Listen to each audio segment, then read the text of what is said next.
So, ladies and gentlemen, today we are going to talk about self-love and self-lust. I noticed a common phenomenon, and it's something that has been a pattern in my life as well. Someone who didn't really grow up conventionally attractive, or who did not get treated like other conventionally attractive people did, when there was that difference in treatment because of physical appearance, you tend to internalize it. But then the same kids then, I guess, grow up, hit puberty, grow into their face a lot more, and then they become conventionally attractive, tend to undergo some sort of dissonance. And I say this because the insecurity that a lot of those people felt when they were younger is still there. So they can never truly, fully love themselves. And what they end up experiencing instead is a cheaper version of that, which is self-love. And we're going to break it down, because if you were someone who experienced this too, thank you so much for clicking this video. I am so proud of you, and you are going to be able to love yourself by the end of this video. You are going to be able to look at yourself and not just lust over your physical appearance. You're going to be able to love yourself holistically. These are the chapters of today's video, and we're going to get right into it. So what is self-lust? What is self-love? What is the difference? Why am I saying that you're only experiencing self-lust and that you're not experiencing self-love? I say self-lust is because you're not completely in hatred with your physical appearance. There are some moments where you look at yourself in the mirror, or you look at yourself in the selfies that you were taking, and you are like, I think I'm very gorgeous. I have definitely grown up from when they used to bully me, or from when they used to say these things about me. Thank God I do not look the same way I looked before. You're having these thoughts, so you're kind of praising yourself, even though it is backhanded, but let's not get into that. You are infatuated with your physical appearance at times. It is self-lust because it is at times. It is never constant. The difference between self-love and self-lust is that self-love is holistic.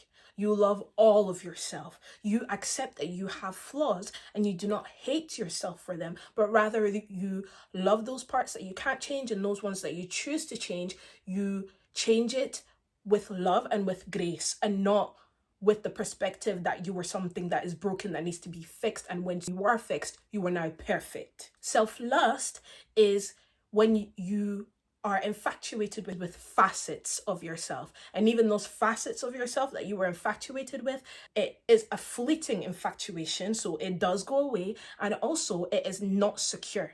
It is very easily triggered. That's why if you are someone that is experiencing self-lust, and either someone who you perceive as prettier than you walks in, or you walk into a space and you're not getting as much attention as you usually do now with your newfound appearance, but somebody else is, you are now going to have a bunch of negative thoughts, comments swirling all around your head. You are now going to revert back into that mindset of you when you didn't look as attractive as you perceive that you are now, and think that you just need to work better until you get to that point where everybody will objectively find you beautiful, and everybody will objectively want to give you attention. That is self-lust, which is so unhealthy, because you're not accepting that you were worthy and deserving of love just the way that you are. And you were fixating on the fact that there are more beautiful girls than me. I always need to work to get as beautiful as them, instead of the fact that there is only one of you. You are unique. There is no other person that has your face. There is no other person that has your energy. There is no other person that has your vibe. But you're fixating on somebody else's and trying to get to their level rather than rising in your own lane. Another differentiating factor between self-love and self-lust is that self-lust operates in a similar manner to romantic lust. Romantic lust usually needs conditions and environments to be met in order for that feeling to arise. This means that you do not feel in love with yourself. You do not feel like a 10/10, like that girl, unless certain requirements and conditions are met. You are saying to yourself that you can only love yourself, and you are only worthy of receiving compliments, of thinking that you are beautiful, of all of these kinds of things, when you present yourself in a particular package. When you have certain wrappings, then you can deserve all the love in the world, then you deserve all the compliments in the world, and then you deserve to be treated a particular type of way. The conditions that were in place for me so that I could feel confident, so that I could feel secure, so that I could be like, yeah, I deserve to get, I deserve for people to open the doors for me. I deserve for people to only come correctly to me. All of that type of stuff was when I had my makeup on a certain way, when I was wearing particular clothing, and I had all of that package in a particular environment. And that environment was usually just around other people. So it was entirely contingent on my physical appearance. And that is so unhealthy, because when you are only confident when you package yourself up a particular way, you are reducing your self-worth to your external appearance, which is only like 10% of you. People may be enticed by your physical appearance, but they will stay friends with you, they will be good friends with you, and they will be life partners with you because of what you have inside. And I'm not saying that we have to neglect the external appearance. I'm not saying that at all. I have a couple videos on here talking about the fact that we need to maintain our external appearance and present ourselves properly in a clean manner. But to reduce your self-worth to that is a whole nother thing. It's one thing to take pride in it, it's another to reduce your self-worth to it. You are only walking about with part-time confidence, with part-time entitlement, if we can call it that, with part-time boundaries. If your confidence is part-time, you don't have it.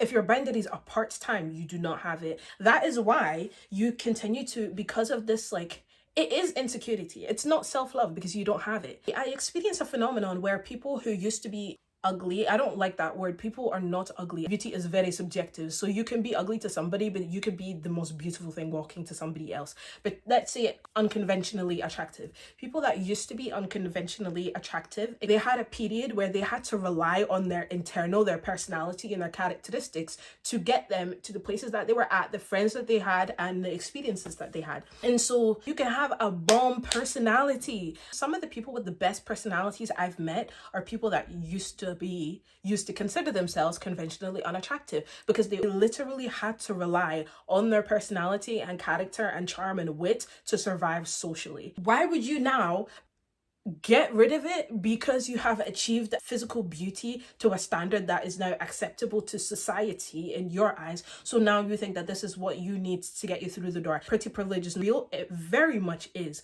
But when you start to experience that for the first time, you are now going to overvalue your external appearance. You are marketing yourself to potential friends, suitors in a form and to a level that is only skin deep. You don't deserve to reduce yourself to that. You don't. And it is a common trap that I see people who used to be unconventionally attractive, who then experience a glow up, fall into. You are now gorgeous. Absolutely. You are now beautiful. Absolutely. Do people deserve to only be in your life because you're beautiful? No. Do you deserve to settle for cheap compliments and cheap attention that are truly only shallow and very surface level, that feed your ego but don't actually feed your spirit and your soul? No. You deserve meaningful connections. You deserve good friendships. You deserve charming conversation. You deserve intellectual conversation, which you will have if you show more of yourself.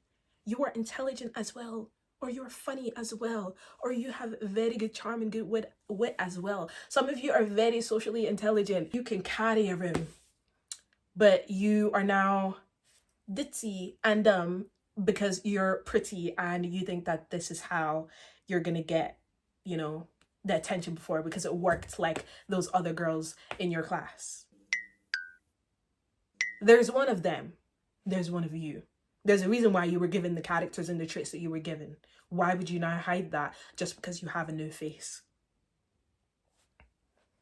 Another thing that separates self-lust and self-love is, you know how I said, just like romantic lust, self-lust operates in a similar manner in which it requires certain atmospheres and conditions to be met in order for that feeling of confidence to arise. When you get that feeling, you become, cocky. You become cocky and you have a very high ego. Let me break down the cocky part first, and then I'm going to break down the high ego part. With the cockiness, you might not openly say it. You might not act like you're cocky. But inside and in your head, you know you're cocky. Cocky how? The conditions have been met externally. You have done your makeup in a particular type of way and you have now dressed a particular type of way. So now you're like, oh yes, I'm her now. The confidence is there. Because you have that cockiness, you're like, oh, nobody can tell me anything because I look like this. You feel that way because you were treated a particular type of way when you didn't have the face that you have now. You were of the mindset and you were of the belief that now that I look like this, nobody can treat me like they did. Nobody can reject me, can say certain things to me like they did when I used to look like that. So because you have not upgraded, you're still insecure, you're like, surely no one's gonna reject me today because I look like this. Or not even surely, why would they reject me when I look like this? This sense of pride, that's the word. With all of that, a inflated ego is also very present, and with an inflated ego and anything that is enlarged that isn't supposed to be enlarged is very fragile. So what happens to very fragile things? They are easily bruised or broken. So say you're going to get some drinks with your girls, you are dressed up to the nine and you see a guy, you're interested in him. Now you used to be an ugly duckling, quote unquote. You don't have that same face anymore. So the worry is still there because you haven't dealt with the insecurity. What is the worry? The worry is he won't like you back. Should I even go up? Am I pretty enough to approach him? What if he says no?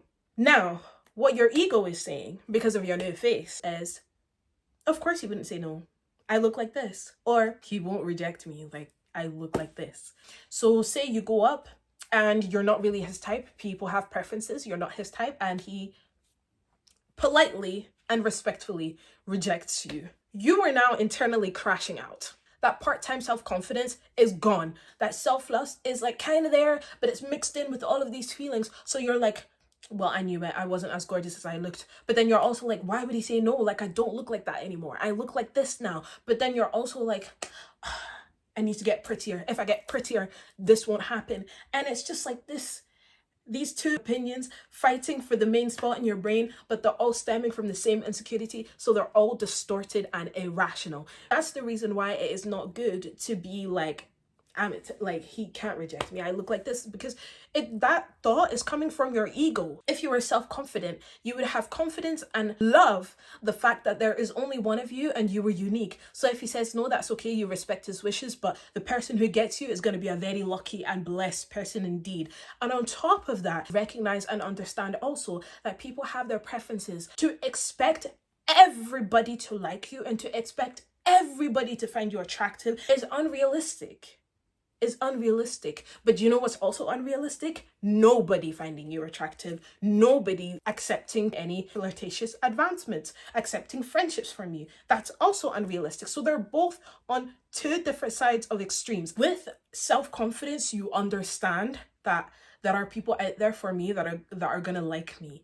I'm a blessing to the lives of myself and to the lives of others, and those who are for me are those who are for me, and I will find them. You are not for everybody. Nobody is for everybody. Even with friendships, they say a friend to many is a friend to none. There are people out there that are going to absolutely adore you. There are people out there that are going to find you the most attractive person walking. There are people out there that are also just simply going to find you pretty. There are people out there that once they get to know you, will reject you because of your person. And that's like, you just don't gel, that's okay. But you are more than your physical appearance. You are more than your physical appearance. I'm going to say this again. You are more than your physical appearance. You are a package. You're a package, not just the wrapping. You are worthy of love because you are existing. You're worthy of love just the way that you are. You do not need to overcorrect yourself to be receiving of that. You do not need to overcorrect yourself to be okay or to demand certain things.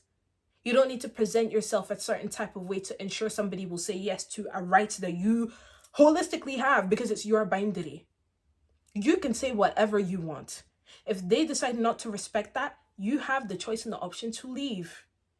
And if they decide not to respect that, it is not going to be because of your physical appearance. The last difference between self-lust and self-love is that self-love is interested in and seeks growth, whereas self-lust is obsessed with perfection. If you were a girl who experienced being not as pretty as the other girls in your classroom, you can be either one in the category of I'll never be as good as them, or two in the category of I'm gonna be as pretty as them one day so that people can like me like they like them, that type of stuff, right?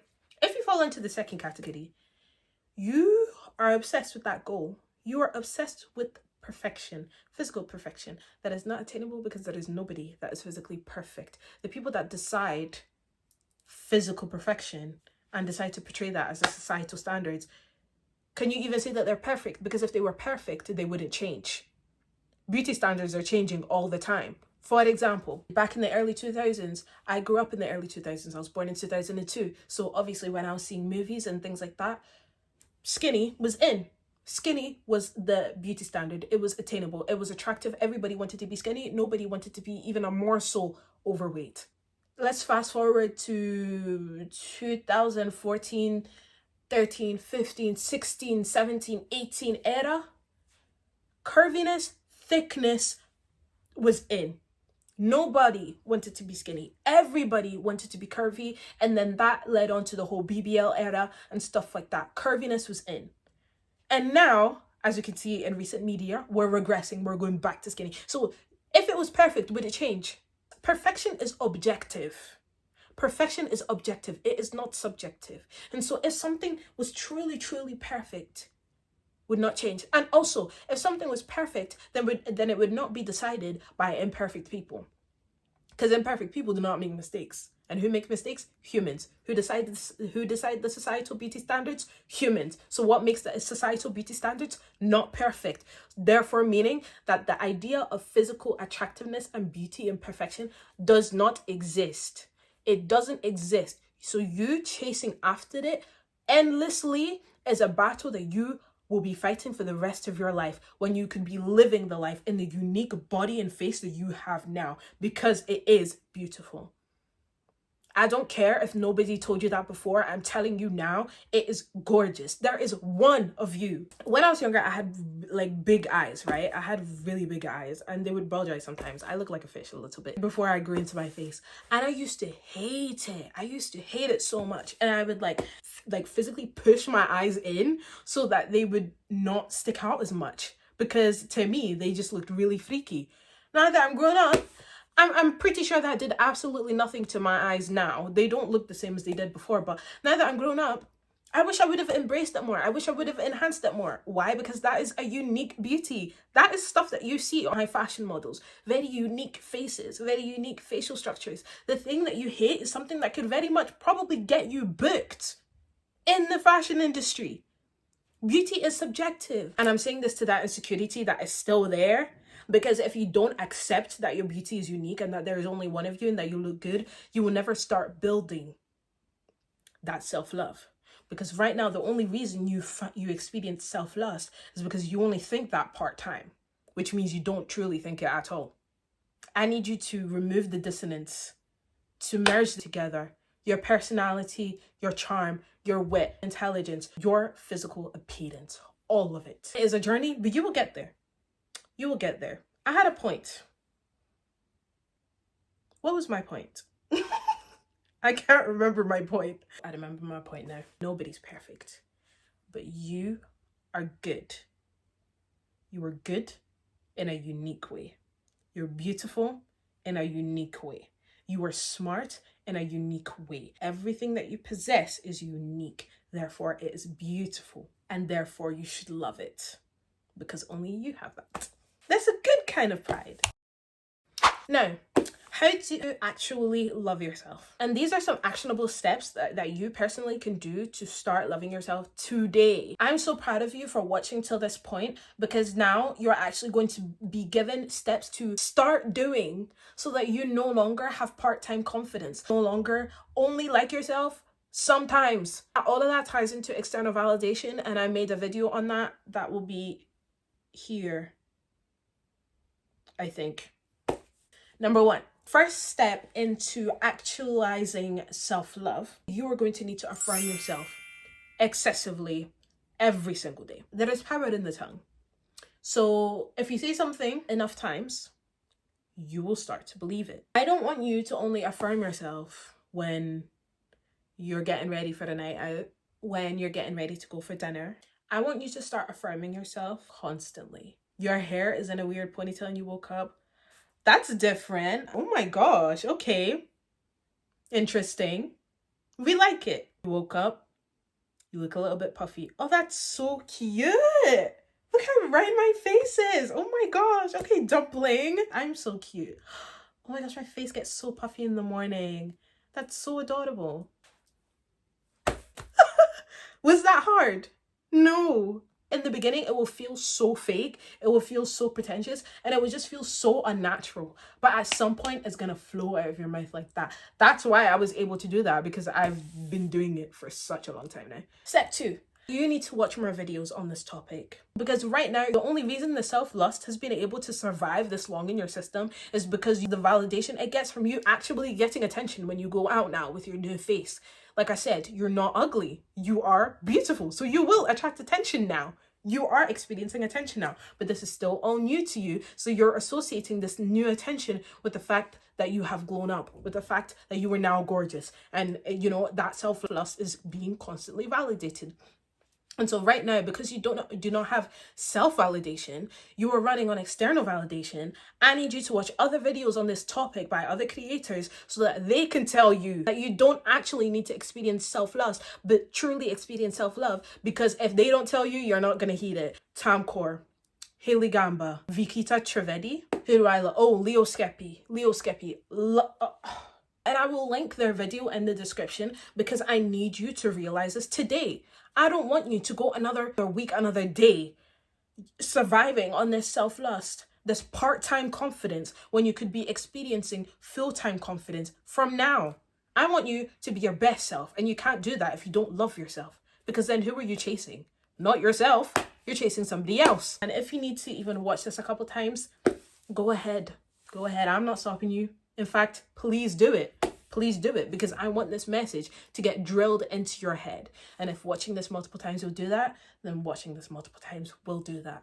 Number 3, watch media of women that have a very high self-view.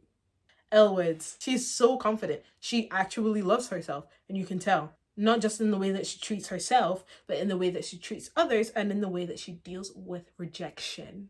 Jade from Bratz, Sharpay's Fabulous Adventure, fully see in action a self-confident woman, to see in action the choices that a self-confident woman makes, how she acts when she is not being perceived by other people. And the last way to actualize self-love is to pray. When I was my least confident, and this was when I had grown up, and even before me growing up, and I just didn't like myself. I was not that close to God. I didn't pray. I didn't have a relationship with him. And then it was after, when I was seeking him, I understood how he saw me, and that made me see myself better. It made me see myself in a more positive light, like the wonderful creation that I am, like the wonderful creation that you are, because the creator said that. And I find out that God thought of me the same way. Like, I am beautiful, I'm gorgeous, I'm supposed to be cherished, I'm supposed to be treated with respect at all times. That made me look at myself differently. That made me be like, wait, really? You actually think that? Okay. Type of mindset. All of you deserve to feel like that. All of you deserve to feel like you are beautiful works of art, because you are. I hope this made you realize that the confidence that you had is part-time, and there is actually full-time confidence out there waiting for you. Shocking, I know. I hope you guys enjoyed this video, and please check out my last video. The last video I made was for you to stop caring about other people's opinions. Actually, that's very valid to this video. Go watch that right now. Make sure to like and subscribe. Also, share this video. Share this video to whoever you think could benefit from hearing this. Share this video to start a conversation with your friends, whatever. Comment whatever you want down below. I read all my comments, so I will be able to respond. And follow my socials. They will be linked in the description. Thank you guys so much for watching, and I'll see you next time. Enjoy the new outro card. Bye.